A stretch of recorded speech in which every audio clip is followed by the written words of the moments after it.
About 100 years ago, the average American was consuming approximately 4 to 6 pounds of sugar per year. Okay? That was around the 1800s. Mm-hmm. Today, the average American consumes 150 to 170 pounds of sugar per year. I just want you guys to let that sit in. That is a massive, massive increase from the 1800s to 2025.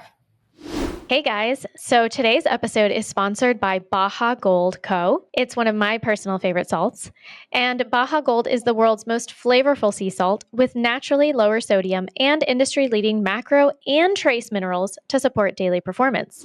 Welcome to Modern Ancestral Mamas. We are Corey and Christine, two millennial moms on a mission to bring ancestral wisdom to modern motherhood. Welcome back. Welcome back. We are today recording our round 2 of our desserts episodes. So if you guys have been hanging out for a little while, you know that we are going back and re-recording episodes that we did way back in the beginning. And this mini series is called What Can I Eat for ... So we've got breakfast, lunch, dinner. This is now desserts. Upcoming, yes. We will have drinks and snacks. Yes. So I just wanted to jump in and say the original What Can I Eat desserts edition is episode 14 all the way back in 2022. 2022? I thought we started recording in 2023. 2022, that's awesome. We started recording in 2022. Wow. Okay. Yeah. So this was number 14. Yeah. Episode number 14. Yes. And we have since upgraded our mics. You're welcome. Yes. We are now recording video, so you can watch this on the YouTube. And what other updates have we done? We're hopefully better at what we're doing. So yes. You could go back and listen to that episode. Did you say 17? No, 14. 14. Yeah, we'll put in the show notes. And get an entirely different show than you're going to get today. Or you could just skip it. Well, yeah, that too. And just listen to this one. That's okay too. But what I was going to say is that it's the same topic, but we are going to have different things to say. Yeah. And obviously we have matured and grown and learned more since 2022, 3 years ago. Not only in our podcasting abilities, right, but also in our parenting. And the world has slightly changed too, and so we can talk about that. Yeah. So welcome everybody to the show. And usually we like to start our show with a little icebreaker question to get us going. Okay, sorry, I had lost my outline for a minute there. So today our question is, what is your favorite dessert? Not to make, because we know you don't like to bake, Christine. But what? Okay, so everybody who is on YouTube will get to see us making funny faces at our children sometimes when they come in to talk to us. All right, I'll go first. Our favorite dessert in our house is defaulted to chocolate chip cookies. And I know Christine loves chocolate chip cookies too. This might be a parenting fail, but my daughter, everybody knows my daughter loves to bake, right? She has been on a cookie kick recently, and she wants to make cookies all the time, and almost always chocolate chip cookies. Mm-hmm. I think because she's made them so much, so she feels really comfortable doing it. Yeah. She knows, the recipe is going to turn out. It's not going to be something that fails on her. And she likes to take them to people because she's just such a giving spirit. She just loves to give gifts and things like that. So, but I said to her the other day, I was like, hey, maybe you don't always have to make the same kind of cookie. And my husband was like, why'd you say that? In my brain, I was like, I shouldn't have said that. You know how you say those things and you're like, that was not the right thing to say. He was like, no, but also sometimes it's great to like master things. Anyway, I got my foot out of my mouth and I was like, and these cookies are awesome. I don't know. Sometimes. Anyway, Christine. I know. My favorite cookie, well, Corey already spilled the beans, but if you've been listening for a while. It doesn't have to be cookie, though. You know this is not a secret. Chocolate chip cookies are my favorite dessert. I don't know why I love them so much, but I do. And then I would say second to that is actually ice cream. I love ice cream, especially now that, you can make your own ice cream. And Wait, what's your favorite flavor of ice cream? Have we already... Mint chocolate chip, is that right? Mint chocolate chip is my oldest son's favorite. I think I was like, back when I used to eat conventional ice cream, butter pecan was my favorite. Really? Yes, I was an old lady. I loved butter pecan. But now, I don't know. Have you ever made butter pecan? No. I haven't either, but I would bet that if you like made a brown butter and then somehow added it to your ice cream, I don't know if it would. I've never done this. I'm just like wondering out loud. Because the brown butter is hot. Well, I know, but you can cool it down. Like you can put it back in the fridge and it'll solidify. And then you could maybe whip it and add it to an ice cream mixture. I don't know. I don't know if it would get hard and like congeal. Not congeal. That's the wrong word. Yeah. Like clump up? Yes, clump up is what I'm thinking. It would clump up in the ice cream mixture. I don't know. Maybe it would. We have to do some... I'm going to have to experiment. Testing. This is your wheelhouse, Corey. You take this one. All right.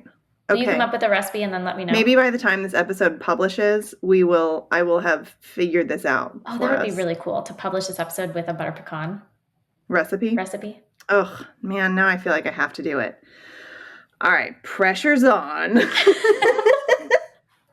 Wait, but okay, we can give our listeners one recipe, which is by the time this episode comes up, this other episode will come out, which is with Courtney Queen.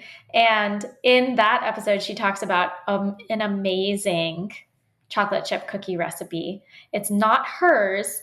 It's somebody else. I think it's a boy who likes to bake. He's some British guy.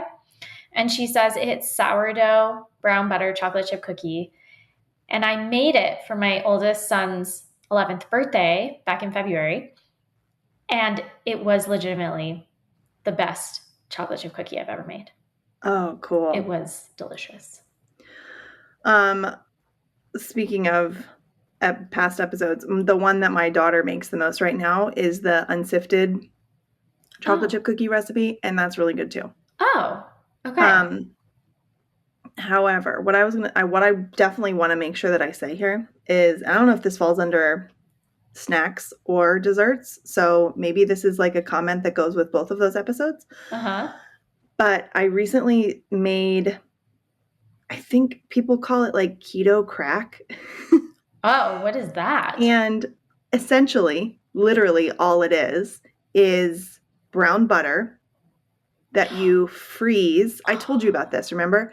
So you like pour it after you've browned it. It's liquid. You pour it onto a cookie sheet lined with some parchment or something so it doesn't stick, and freeze it. And then you break it into pieces and it tastes like toffee. You keep it in the freezer. It's just butter. Some people add bacon to it or chocolate or something, but my daughters and I, my son doesn't like it, but it is so good. It tastes like toffee. I'm not even kidding. Okay. You didn't add anything to it. You literally just browned the butter. Yeah, it's salted brown butter. Brown butter. Oh my gosh, I have to try this. And you have to get those, like you have to make sure you get it. The little brown specks. Mm-hmm. Yes. Yes. and cook it until it's not foamy anymore. Oh, okay, got it. Okay. So then it takes a long time. Yeah. But it is so good. And Okay. you can really only eat like a small amount because it's just straight butter. Yeah. But it's like we just keep it in a bag in our freezer, Mm-hmm. and you can just go have, a piece of it whenever you kind of feel like it. And it's so delicious and just kind of like hits whatever spot you need, Yeah. like, Oh my gosh, and I'm it's just thinking, yeah, that's incredible. I'm thinking of doing that and then putting it in some of my molds that I have. So like, I have a little teddy bear mold. They're like tiny little bears, or Lego mm-hmm, mold. mm-hmm. And so that they're small little bite-sized pieces of brown butter. So you can do that. Okay. We tried it like that, and it is good that way. However, the texture changes slightly. So there's something about it being really, really Oh. thin. If you pour it into a cookie sheet, or you don't want it on a cookie sheet. You want it in like a Pyrex, like Yeah. rectangle. Yeah. And then it gets really, really thin, and that's how it. I don't know why. I don't know what the science is behind this, but it gets like there's like a bite, a snap to it, but also a chewy texture to part of it. It almost like Interesting. freezes in layers. Yeah. And that's where that toffee flavor comes from, is that chewy bit, Oh. versus the snappy sort of texture of the other layer. Yeah. Yeah. There's got This to be is, some science to this, and I oh, for don't know what it sure. is. Yeah, like the molecules and the way they lay on each other when they're Right, and how heated they up, and then stack they, up and right. Yeah. whatever. All Very right. interesting. So there's our recipe section. I know. Of the episode. Okay, so we have a quote that we shared in our last version of this episode, and we find it still really Relevant. applicable. Yeah. Yeah, relevant. So it is a quote from Sally Fallon Morell, who you all know is the president of the Weston A. Price Foundation and the author of a bajillion books, including Nourishing Traditions. And this is a quote from that book, Nourishing Traditions. So this is the quote. Avoiding sugar and keeping it away from your children is one of the most difficult things that parents are called upon to do in modern life. It is a challenge that requires discipline, planning, creative alternatives, and cunning strategy. End quote. Boom. From the queen herself. Wow, that is very well said and so accurate in today's modern world. So what do you think is the biggest, or are the top, maybe let's do this. What are the top problems with dessert in our culture, do you think? Okay. I wanted to talk about this for sure. So I think problem number one is frequency. Mm-hmm. And I think problem number two is quality. And I think the Mm-hmm. combination of those two equals an unhealthy childhood, to be honest.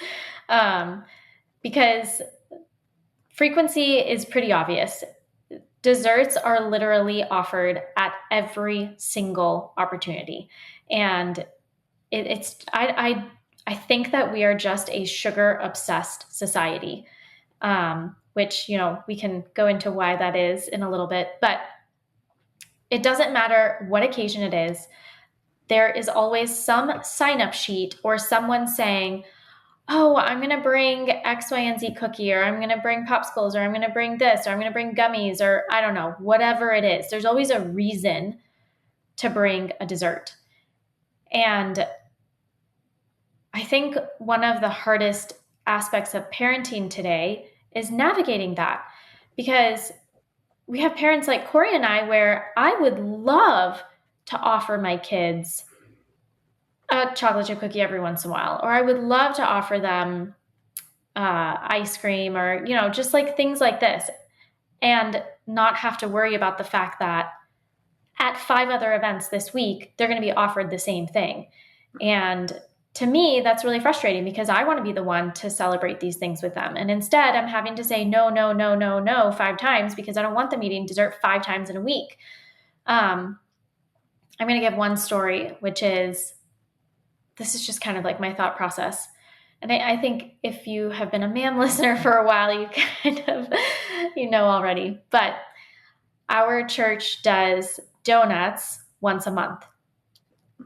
Big deal, right? Donuts once a month. What's once a month? That's not that often, right? Okay, guys. Here's the reality in my life. This is my own personal situation, okay? My kids go to my mother's house once a week to spend the night. And of course, grandma wants to make them a sweet treat and give them a sweet treat. So I already know that once a week they are definitely getting a sweet treat. Most of the time it's homemade. Sometimes it's not. If it's not, it's something that has clean ingredients. But I already know that they're getting at least one sweet treat a week. At least one. We live with 2 grandparents, okay? We have 2 sets of grandparents that live near us. So inevitably, there's going to be another sweet treat already because of this second set of grandparents. So it's already 2 times a week.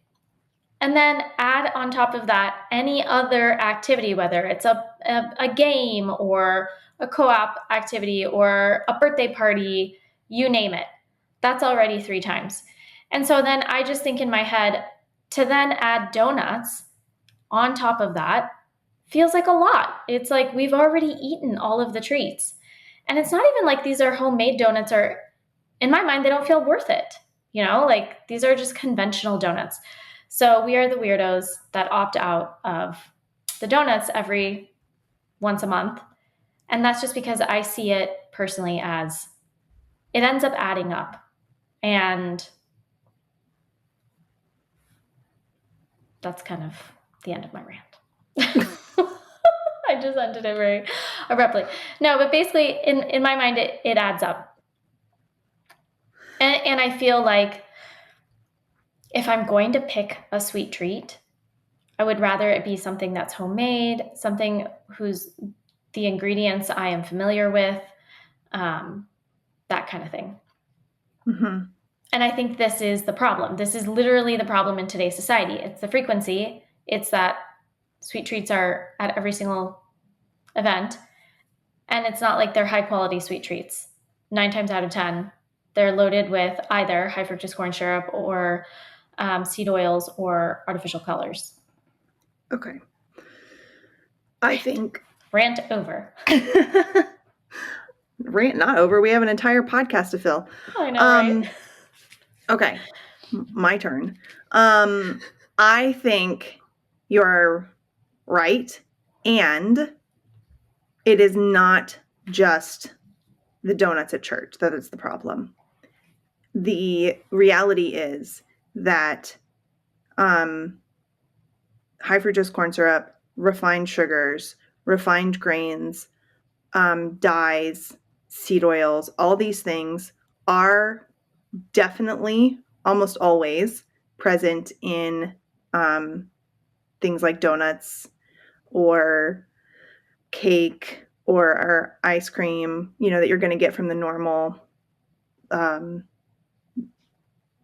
places, grocery stores, bakeries, ice cream shops, whatever. Yeah. But that's not where the problem stops, okay? Because you can look at most people and go, or most people will look at their diets and say, oh, well, we only have a treat on Friday night, you know? Or we only have, a treat for, you know, some at grandma's house once a week. But what we're not acknowledging as a society, as Americans in general, what we're not acknowledging is that our definition of treat doesn't line up with the ingredients in most of our food. So, you know, the definition of treat you would generally say is like cakes, cupcakes, cookies, ice cream, maybe even like, or like candy. Yeah.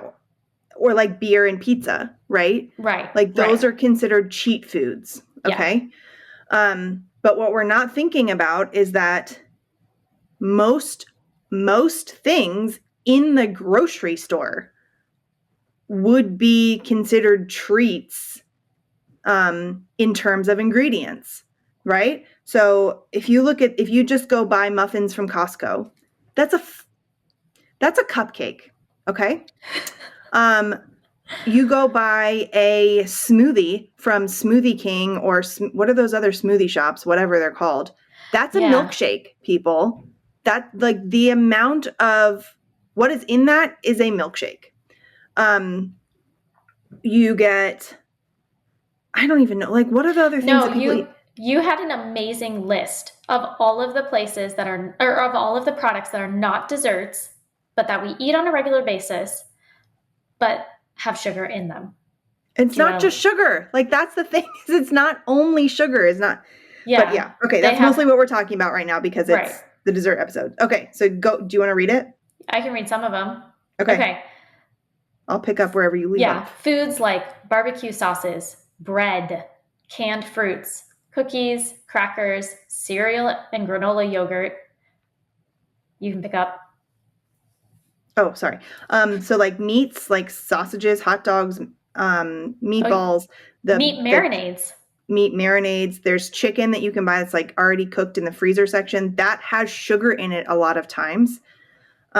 Ketchup, frozen dinners, salad dressings, peanut butter and nut butter, jelly, pickles, soups, vegetables sometimes have them, like the frozen vegetables that have marinades or something on them already. Pickles. I mean, this is our problem, right? It's not just the quote treats. It's everything.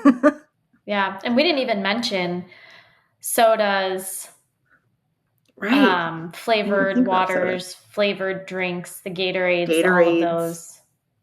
Yeah. Ooh. So I think you're completely right that it has to do with quality and frequency. And it has to do with our definitions, because I think that we in our minds just get stuck on, oh, well, I'm not eating this donut that's being served at church, but I am eating, I don't like pancakes at IHOP, you know? Mm-hmm. Or syrup. Like we're just using regular syrup. It's not, not actual maple syrup, but the Mrs. Butterworth's or whatever. That's not like, that's just high fructose corn syrup with flavoring in it. Yeah. So, okay, wait, can we pause and can you give us a little bit of, not the history, but like what is wrong with sugar, or what's the problem with sugar? Like, do you want me to talk about sugar in general or high fructose corn syrup? Oh, what do you think is more important to talk about? Oh, I mean, we actually mentioned, this is really interesting. So one of the things that we had to memorize when I went through the Nutritional Therapy Association program, so to become an NTP, is one of the facts that they made us memorize was how many pounds of sugar a year the average American consumes. Oh, okay. Yeah, go. That's your trivia question. Do you know it? No, but oh, okay. I have something else that pertains to that. Oh, okay. So you do that, okay. And then I'm going to see if I can find the related subject. I don't know if I'm going to be able to find it. So, folks, this is a fun little trivia fact for you. About 100 years ago, the average American was consuming approximately 4 to 6 pounds of sugar per year. Okay? That was around the 1800s. Mm-hmm. Today, the average American consumes 150 to 170 pounds of sugar per year. I just want you guys to let that sit in. That is a massive, massive increase from the 1800s to 2025. Yeah. What were you going to say, Corey? So what I was going to add to this is that if you do a quick Google search with the terms hidden names of sugar, you're going to get anywhere from 11 different names to 100 plus different names. Okay. And we're not going to list them all out because that would be a really boring show for you to listen to. But you can go do that Google search and figure that out for yourself. Because what is super interesting is that manufacturers are on their ingredients list, where you can go to the back and read the ingredients list. They have come up with a really sneaky and fun way to disguise how much added sweetener is in their product. And that's just by putting different names for it, right? Right. Yeah. So you could list high fructose corn syrup, honey, sugar, natural cane sugar. Like these could all be in the ingredients as separate things. Mm-hmm. And therefore, you guys know how ingredient lists are organized in the amount of the thing is where it goes order. In the list. Right. Yeah, it's in order for how much it is. So if the main ingredient, the thing that has the most of that thing is the first thing in the list. Hopefully that made sense. So the like ingredient, so on your packaged food, yeah, the ingredient that there is the most of is first. Thank you. Yes. Okay. So they could say, instead of saying added sweetener, mm-hmm. they could break it up and have all these 4 or 5 different added sweeteners, and it could be lower in the list of ingredients and make it look like there's less added sweetener. Yeah. So like if they had it all together, if they added it all together, they included sugar, cane sugar, corn syrup, and honey, they just, lumped them all together and put it all on the list. And as of one added ingredient, it would probably be first mm-hmm. or higher up. But they don't have to because they can break it up. So it's kind of like a tricky marketing thing. And the more you know what different kinds of sugars are, different names of sugars, the more power you have in reading ingredient labels. Mm-hmm. Yeah, I agree.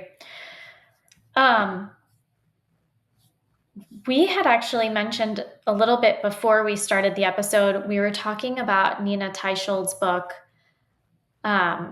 Big Fat Surprise, mm-hmm. and how in that book she talks about how fat was demonized. And for those of you who are familiar with this history can remember that when fat was demonized, sugar took its place.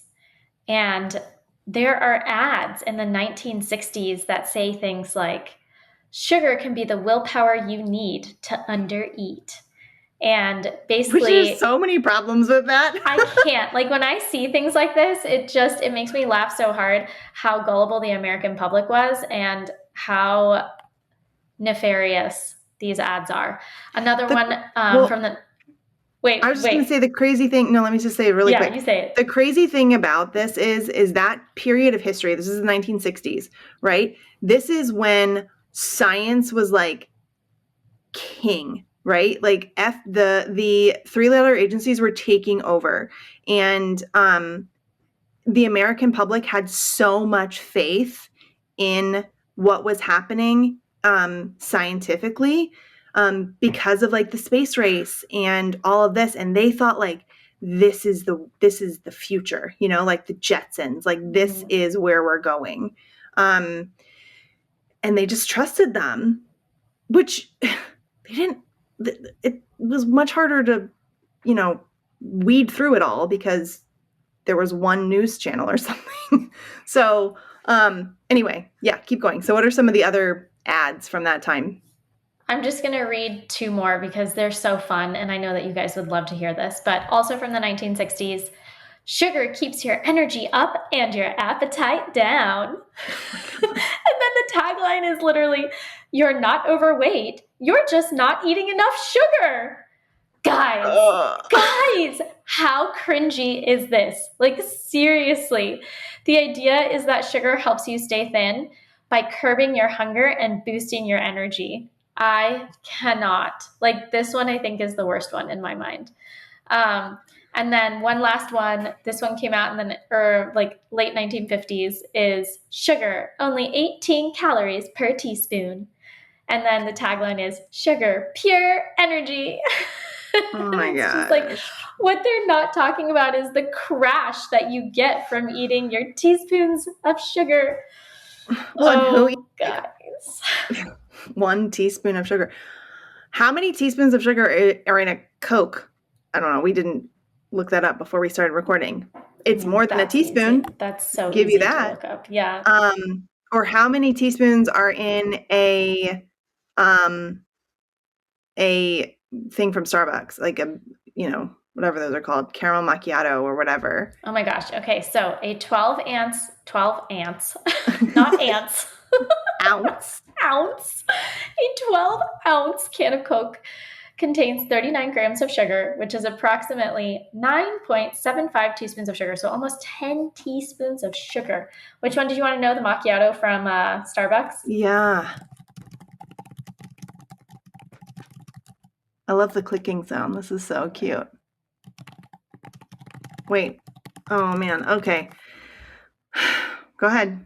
Oh my gosh. This is bad.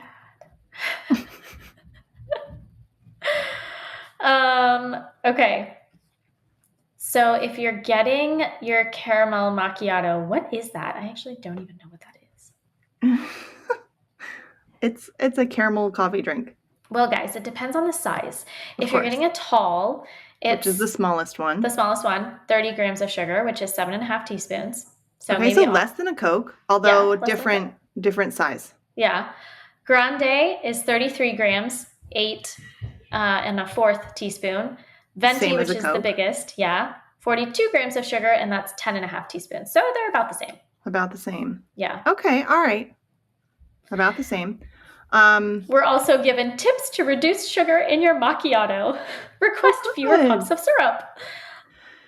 I will say, okay, let's be practical here. The caramel macchiato used to be my go-to drink. Okay. At Starbucks. I don't know when I decided that I wasn't going to drink them anymore.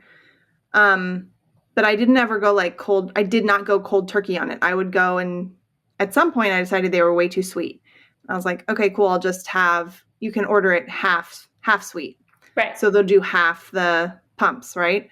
And then you can just like wean it down. And at some point, your taste buds do change. Yeah. Which is actually what?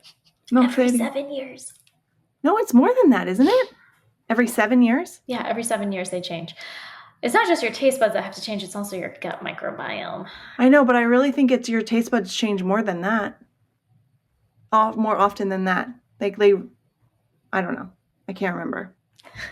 No, but I thought it was like 30 days. Like it's not hugely long. Okay. Maybe you're right. I don't know. Should I type it in? Oh my gosh. The whole episode's going to be tick, tick, tick, tick, tick. But regardless of how long it takes, your taste buds will change depending on what you're feeding them, right? So if you are reducing sweeteners in general, your taste buds will change to want less sweet things, or things that are naturally sweet will taste sweeter, right? So honey will become sweeter, fruit will become sweeter. Even vegetables. Like I think of the kids and the families that go through the GAPS diet, that suddenly butternut squash is like super sweet for them. Yeah. Or carrots, or cabbage is even sweet. Like my kids will just eat cabbage and they'll be like, this is so sweet. And we don't avoid sugar fully in our house.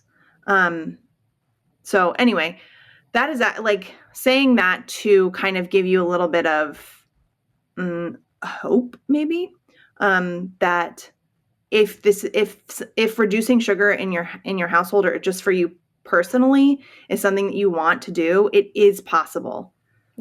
To change those taste buds and kind of retrain your body.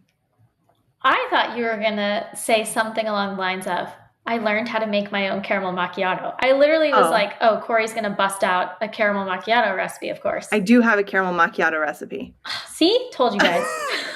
It's in my, there's a caramel sauce recipe in my junk food cookbook, which you can get on my website.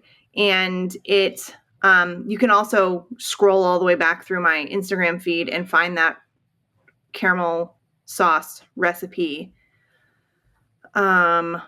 way back for free, but you have to scroll back.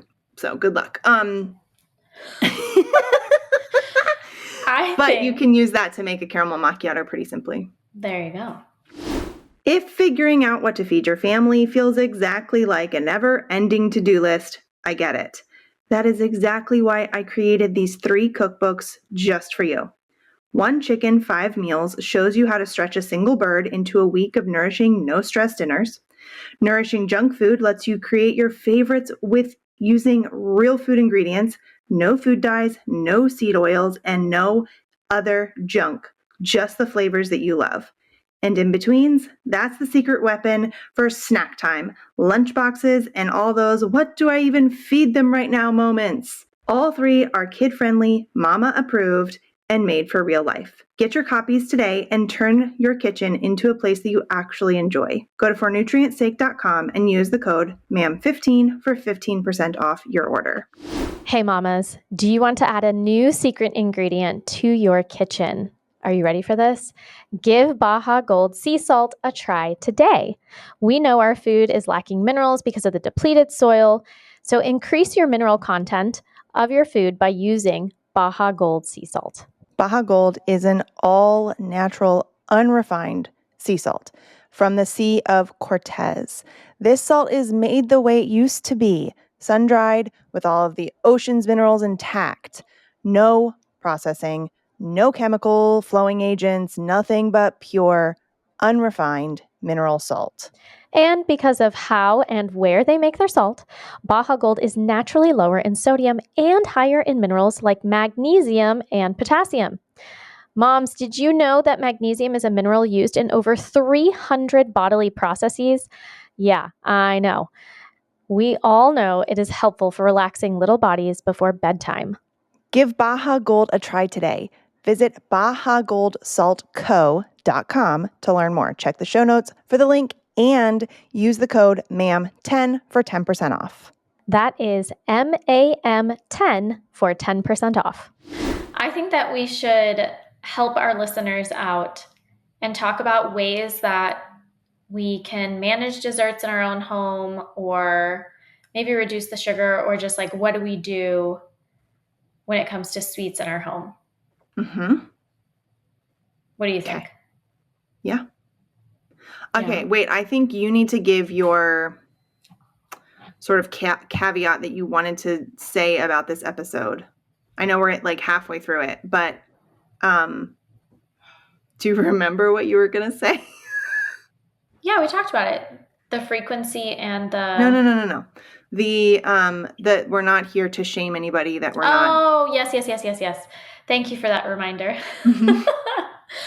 No, we actually realized that this can be a really challenging episode to listen to, because we're basically bashing all sweets. And we're saying, like, you have to be careful because there's sugar in everything. And we don't want to shame any parents out there and say that, let me think how to say this. We don't want to shame any parents with this information. What we're trying to do is inform and educate and give anybody who's listening actionable steps moving forward, so that if they reflect on their own family life and see that they want to make a change, or they feel like they're at a place where they can make these changes, we're here to help you out. We're here to give you tips and strategies, things that have worked for both Corey and I, since we have some older children and also younger children. And we've been navigating this for a decent amount of time now. Do you want to add anything to that, Corey? I just want to piggyback on it and say that it's definitely not something to add any shame about. It's not like I hate the mom shaming thing. Yeah. Obviously, I think that's a really toxic thing that women tend to do, to bash on each other. And you and I have a very strong opinion that women should be supporting women and moms should be supporting moms, and that you and I wanted to start this podcast to be a resource of encouragement as well as education. So please take this more as we're rooting for you, and we are, trying to make this as practical as possible while also giving you information that is as true as we can make it. Mm-hmm. Is that, yeah, okay. So I want to go back to your church thing, your church story, Okay. because we have recently switched churches. We've started attending a new church, and they have donuts from Dunkin' every single Sunday. Oh, every single Sunday. Every single Sunday. However, it's not like a gathering. It's like there's a coffee bar at the back of the church, and they have donuts there, and anybody's welcome to come and take one or take some coffee or take some water. Mm-hmm. It's not like we're all hanging out and eating donuts together. So there's no pressure, right? Mm-hmm. So my kids have asked. They asked one time. They're like, "Can we get a donut?" And the answer is absolutely not. And they haven't asked again. So it's one of those things where that's like a boundary for our family, right? Ooh, I like how I don't know if this is where you're going with this, but boundary. Yeah. Yes. And so the other story I was going to tell along the same lines is that yesterday, so when we're recording this yesterday, our homeschool co-op had our final last day of co-op. We had a huge, like a big, like the kids all did their presentations, their final presentations, and we had field day. Mm-hmm. And then we had a little party afterwards where the church that hosts our co-op is really wonderful. And they fed everybody. So they had pizza, and they had fruit and vegetables, which I was really grateful for. And they had popsicles. And I knew that this is what they were going to have. They were going to serve. Again, they're really wonderful. They're communicating with the parents and everything.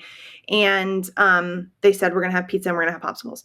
So my kids said, can we have the popsicles?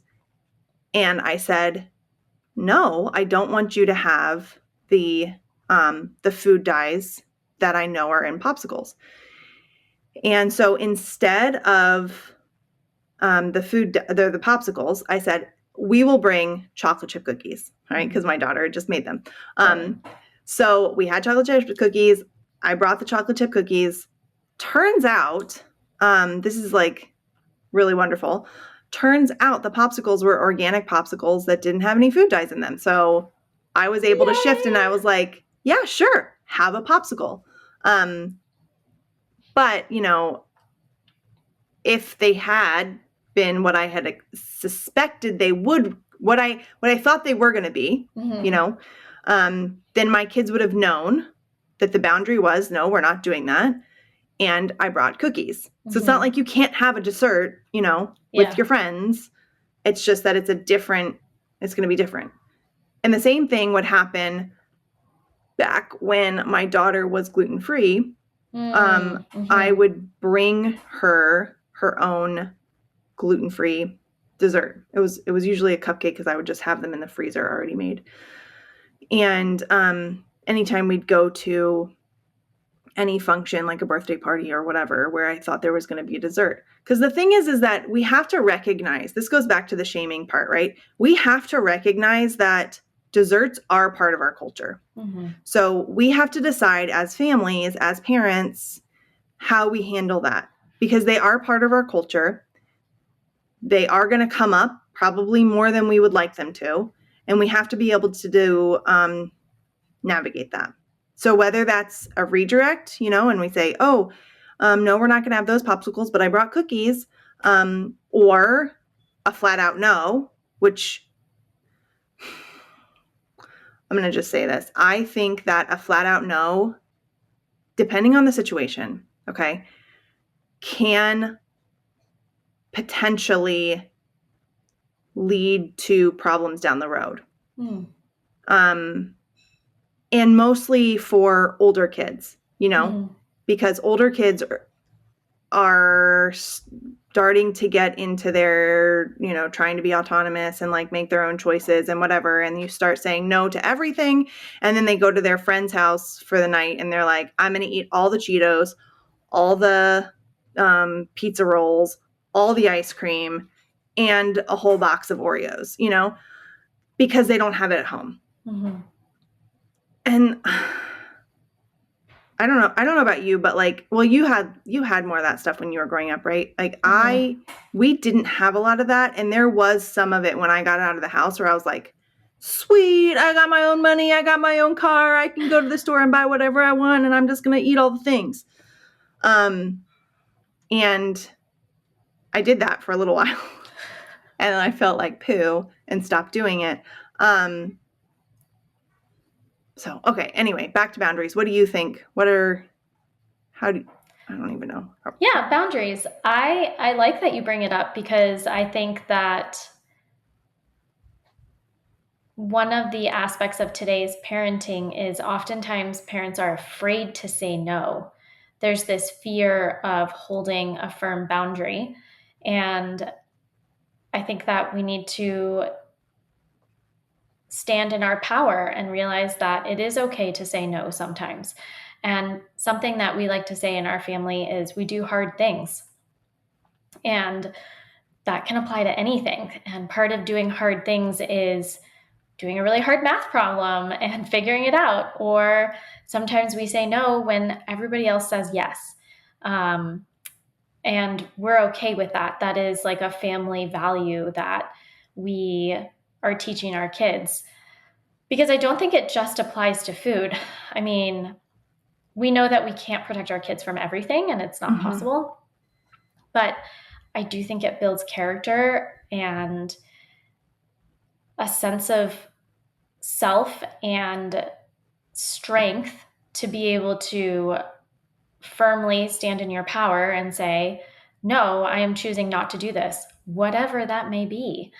In this case, when they're younger, it's a little bit easier. It's like, no, you're not going to have that cookie or that brightly colored cupcake,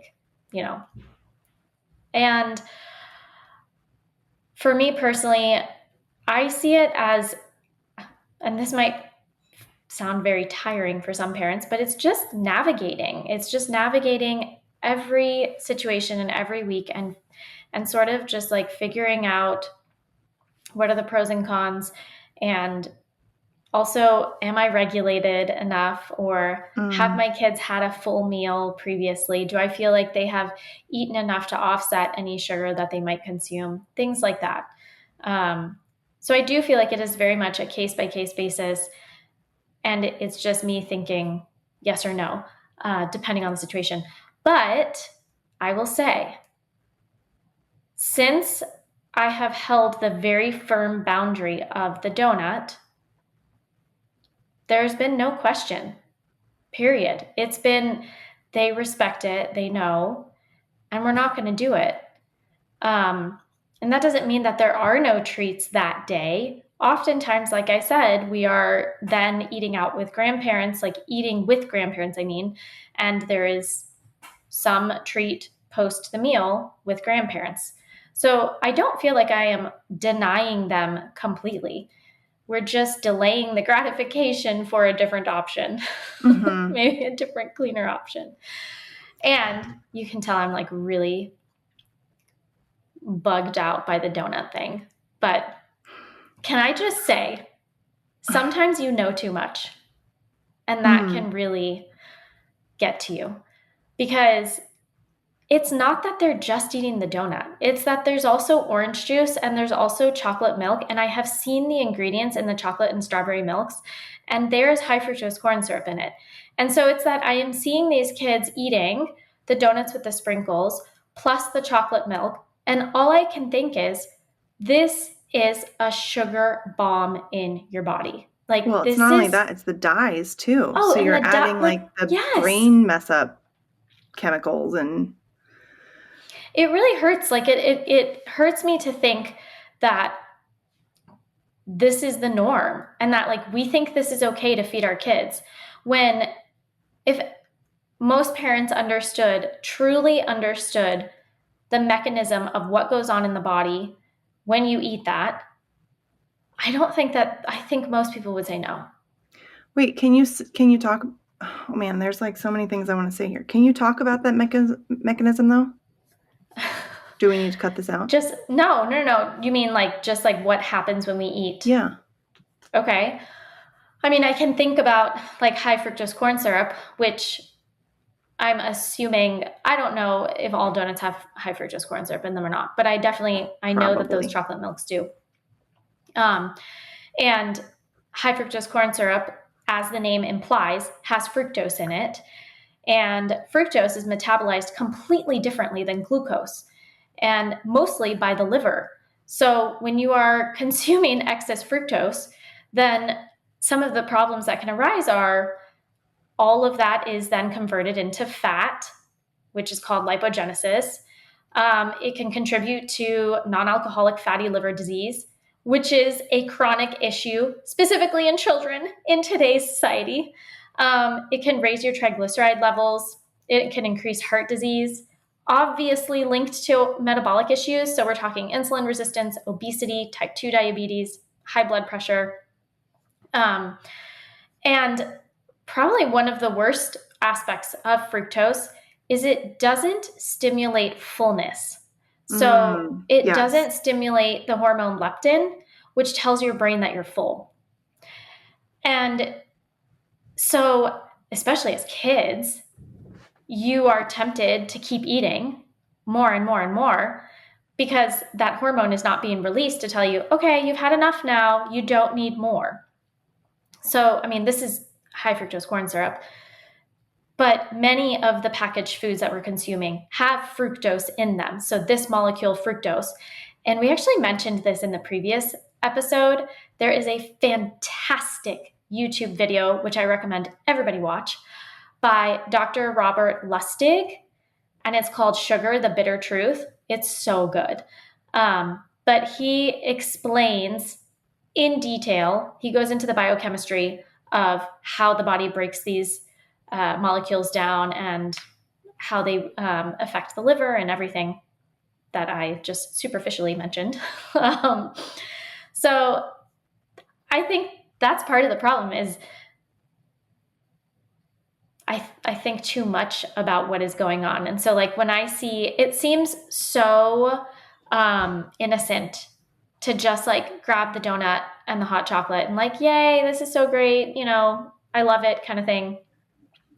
But in my mind, I see all of these other consequences and I'm just like, oh my gosh, it's not worth it. But that's just me personally. What were some of the things that you were going to say? Oh, I'm really glad that you explained all that, but I kind of want to go back to the boundaries question. Because I'm curious what you foresee your strategy being as your kids get older. Yeah. Because right now your oldest is 10. 11. All right, he just turned 11 a couple months ago. And he's currently homeschooled.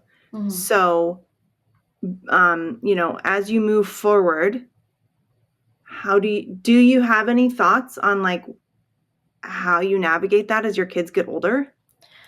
I think I am going to take a page out of Sally Fallon's book, which is okay.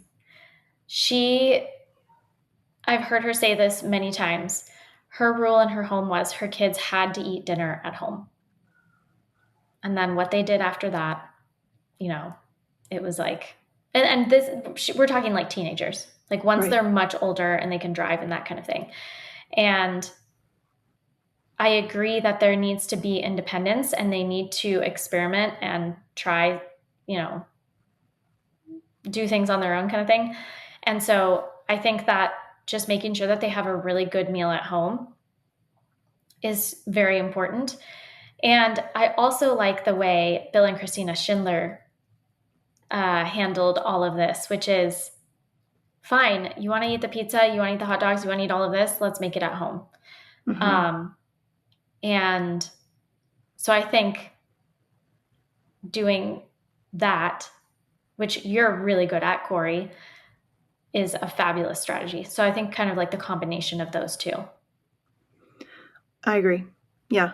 I think I'm also trying to be aware of swaps that I'm more comfortable with.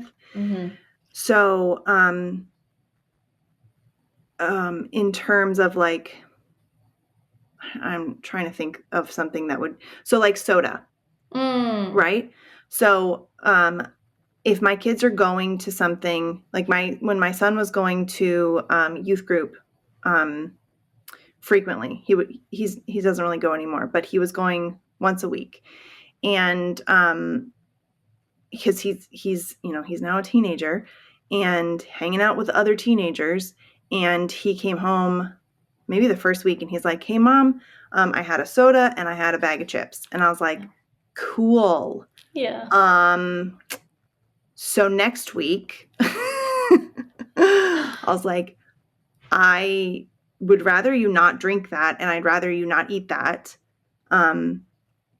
But I don't want you to feel left out. I don't want you to feel weird." Mm-hmm. So how about I go to the store, we buy Ollipops or we buy Poppies, This is incredible. The first time we recorded this episode, those were not even a thing. Yeah. So we've come, we're now at this point where we can buy sodas in cans. They look like soda. Mm-hmm. The kids like them. And I'm cool with him having one once a week, right? And then I was like, okay, now what chip options can we get that are, in a little snack size bag and you can just take one a week? So we ended up buying the lesser evil popcorn with coconut oil. As I'm like, I'm fine with that. Cool. And that makes you feel like involved in like a part of the team or the crew or whatever. Yeah, the group, whatever. The group. And, not feel weird. I'm all about it. So he was cool with that. I was cool with it. The church was fine with him bringing his own thing. And it's all good, right?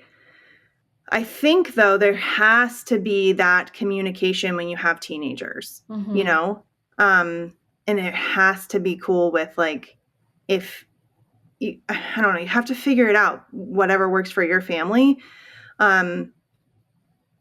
But my son was kind of able to go, okay, you're right, mom. Like, I don't actually need to be eating this every week, but I do want to feel normal. So, this is how we're gonna handle it.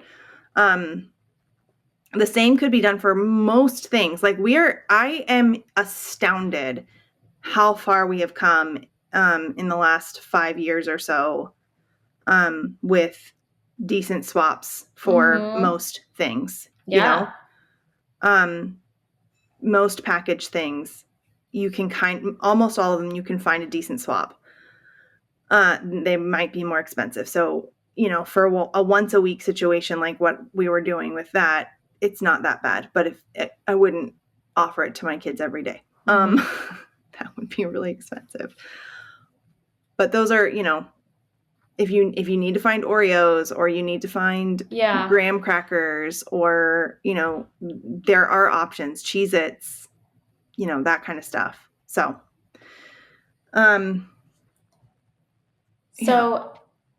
okay, I feel like we kind of veered from desserts a little bit slightly. Did we? But soda. I was going with soda. Okay. Strategies that we can do to maybe help with the dessert situation would be obviously making desserts at home whenever you can. Mm-hmm. So making it with your own ingredients, making the same thing. I consider this a swap, like you mentioned, Corey. One of the things that I do all the time, and I think I've talked about it before, is cutting the sugar required in recipes in half. So Yeah, and always. I was going to mention this too because there's a cookbook called Half the Sugar, All the Love. Oh. And it's an older cookbook. I think it's maybe like it's pre-COVID. So it's not that expensive anymore. It's not going to be like whole wheat, I don't think, but it is going to be less sugar. So you can use it and kind of, riff off of that. Because the only problem with just straight cutting the sugar, and I don't know if you've run into this at all, but oftentimes, if you just cut something in half, you're going to mess up the ratio for the other ingredients. So if you're making something that's like technical, you might mess up your recipe. Got it. This is why I don't like baking. But I love the idea. I actually also have a book that's called, I believe it's called Baking with Less Sugar. It's like a technical baking book, which I don't know why I own that, but I do. You should sit down and read it. Yeah. Like, read it like it's a novel. This is how you become a better baker, Christine. This is true. Obviously, use natural sweeteners as much as possible. So instead of using white sugar, using maple syrup or honey or molasses, or I think it's called Rapadura. Yeah, or Sucanat. Sucanat and Rapadura are the same thing. Yeah. They're just one. I think it's Sucanat is the brand name. Okay. I can't remember. One of them is the brand name, either Rapadura or Sucanat. I can't remember which one is the brand name. Or coconut sugar. I like coconut sugar. Yeah, there's also date sugar. Oh, yeah. There's date syrup. Yes. My girls have started making sort of Snickers bars with dates. So you open up a date, take the seed out, roll it out flat. Oh. And then you put peanut butter on it with some crushed up peanuts and freeze it. And then you put melted chocolate over top and flaky sea salt and freeze that. And then you cut it into pieces. Yeah. And it tastes like a Snickers bar. Oh my gosh. That's delicious. Actually, speaking of another really good dessert recipe is, have you ever seen the tiny little cups? And there's a million different ways that you can do this, but they're like mini muffins.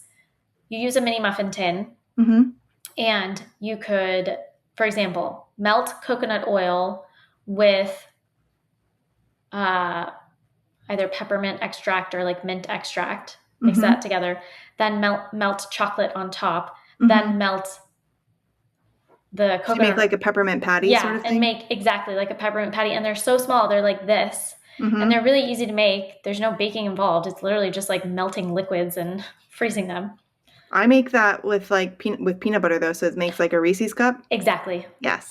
Yeah. So those are really easy and very delicious. And I like them because they have the fat to help with the sugar absorption. So those are some of the strategies for reducing sugar. Oh, wait, no, there was one more thing. Consuming nature's candy, which is fruit in season, like a dessert. And that's, I feel like, way easier to do in the summer, especially. So you've got all the berries and you have the stone fruits and honestly, melons. It's so delicious to literally just cut up a fresh fruit, add some whipped cream to it, and eat it like that. Like that can be a dessert in of itself. I remember when I was staying with a family in France for the summer, they often served yogurt as dessert, and they had dessert after every meal. Okay. But it was oftentimes yogurt or just dark chocolate or sometimes it would be a baked good, but it was never as sweet as you would get it in the States. But it was served every meal, so that's an interesting. I do feel like, at least in France, they do that. They're they like their desserts. But it's not it was like an unsweetened yogurt, Yeah. like. Yeah. Yeah, because I also think it's common to have things like cheese and fruit or cheese and honey as a dessert in Not in France, but yes. some of these European countries. Oh, okay. Cheese is its own Of course. part of the meal, right? Right. Don't mess up their meals. Okay. They are very particular. Oh my gosh. Well, how about we share some of the nutrient-dense desserts that we can make in our own home? Okay. Ice cream. Totally. Ice Pudding. cream, top of the list. Yeah. Raw egg yolks, raw cream, raw milk. It's a winner no matter what. Maple syrup usually. Yeah. Or honey. Yeah. Oh, I made one last summer that my mom cannot stop talking about. Bless her. It was an Earl Grey tea and honey ice cream. Oh, it's so good. But yes, ice cream definitely top of the list on nutrient density and deliciousness. yes. Oh, well, okay, because the next one would be a bone marrow custard, but you can also add bone marrow to ice cream. Yes. And that takes, oh my gosh, that takes the nutrient density to like a whole new level. But yeah. Okay. Chocolate mousse. Yes. Definitely up there because that's got egg yolks, egg whites, cream, small amount of sugar, and then you get all of the chocolate antioxidants and whatever. I was about to say, how do you make a chocolate mousse? Do you have a chocolate mousse reel? A reel? No. I have a recipe that is not public yet. Oh, dang. Sorry. I can send it to you. But nobody else gets it yet. Sorry, people. I actually posted something. Oh, you know what else is in it? I use gelatin. So then you get all that. Of course. Okay. So chocolate pudding, also high on that list because that's got gelatin and all the fat and the egg yolks and everything. And you can make it any flavor. It could be vanilla, it could be lemon, whatever. Jello. Oh, yeah. Or, Jello jigglers or whatever. Gummies. Cheesecake. What else am I? Cookies are so the things that you're using your baked goods with, like cookies, cakes, cupcakes, what else? Muffins. These things are not necessarily what probably you or I would consider nutrient dense because they are a flour-based product. Unless you use freshly milled flour. Right. So this is where the distinction comes in, and you guys can go back and listen to our whole series on grains and freshly milled flour and sourdough and all those things. So what else? I think coconut macaroons are a very good cookie option as well. Good idea. And nutrient dense too because they're super high in protein. Yes. Because you need egg whites to make them, which are very high in protein. But then you have the fat from the coconut. Exactly. And then you have the fat from the coconut. And they don't need that much sugar. And I have actually found that you can make them two ways. You can just make them plain. Also, you guys, this is literally the easiest thing in the world. I'm not even exaggerating. A 3-year-old could make these cookies. But because they have 3 ingredients in them, 4 with the vanilla extract, but whatever. You can make the coconut macaroons plain, or you can add tiny little chocolate chips to them, and then they become like an almond joy. So, well, you'd have to have almonds for them to be an almond joy. They would be Mounds bars. A what? What do you call Mounds bars. A Mound bar. That's what it was. Which is my favorite candy, by the way. Okay. Coconut and dark chocolate, my favorite. Oh. What else? Besides that, though, in the same vein, so whenever I make ice cream, I end up with all these leftover whites, So we are either going to make coconut macaroons, or we're going to make meringue cookies, or we're going to make pavlova. And these are all egg white, based things. And with the pavlova, you then add whipped cream and fruit. Oh, yum. And my kids will eat that for breakfast sometimes. Yeah. And I don't feel, I'm like, cool. It's got like a bunch of protein. It's got fat. It's Totally. fine. So, all right. I think I'm trying to think, was there any we're other like hit most things. Something else that could be really easy and creative would be if you've made a smoothie and you have leftover smoothie, turn it into a popsicle. 100%. Yes. Yeah. For sometimes my kids will eat a popsicle over a smoothie, even if it's the same thing. Oh yeah, for sure. I'm There's like, something what's about that about? Like, right? it's the Like, same thing. It's the exact same thing. I know, right? It's just like this mental, that's so true. Because you can also make nutrient dense popsicles too if you want. Yeah. I mean, there's I never do because we always have leftover smoothie. But exactly. Yeah. yeah. Okay. I think we've hit most of it. I did want to mention we didn't talk about food dyes much at all on this episode because we have an episode either that's already come out or will be coming out, not sure, in our timeline of releasing, that is with the people who made the documentary called To Die For, which is on Netflix. You can go watch it. Totally family friendly and really great to watch with your children. So we'll talk more about dyes on that one. If anybody is interested in that. And I think that's pretty much it, right? We will put all of the things in the show notes, all the books we mentioned, all the other episodes we mentioned, whatever else. And you guys can go check that out. I'm so sorry. I know you can probably hear my children in the background. This is our sign. It's time to sign off. It's time to be done. Yeah. So thank you all for listening. We really, really appreciate it. If you have time, a way to support the show for absolute freeness is to share it on your social media, tag us in, a share or whatever. Send it to your friends or family, and then on top of that, you could also like the show on Apple and on Spotify and on YouTube. You can comment on Spotify and on YouTube, and you can comment on our posts on Instagram. And that all really helps the show. You forgot the most important one. Oh, what? Leave a review. Oh, right. On Apple. Please leave a review. Wait, can we read a review? I think, okay. Do we have any new ones? Yes, we do. Oh, okay. We have a new 5-star review from RMS 5389 titled Educational! Nice. Okay. It says, I've learned so much from your podcast. It has opened my eyes up so much. I always knew we should use food to nourish and heal our bodies, but didn't really know how. The way I feed our family has completely changed. Thank you. Gosh. Thank you, RMS 5389. We love you.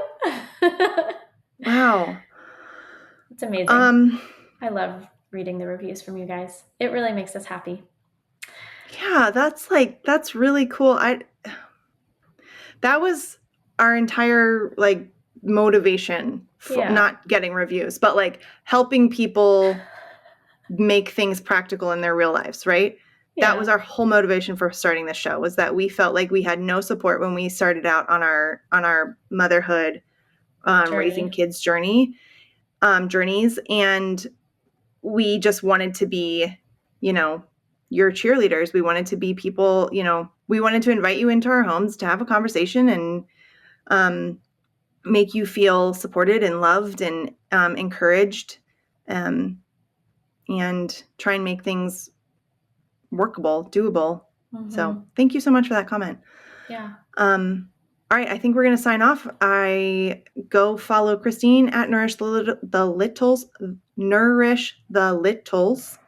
You can follow me at For Nutrients Sake. You can follow the podcast at Modern Ancestral Mamas. And I think that is all for us. So thank you guys for listening. See you later. Bye.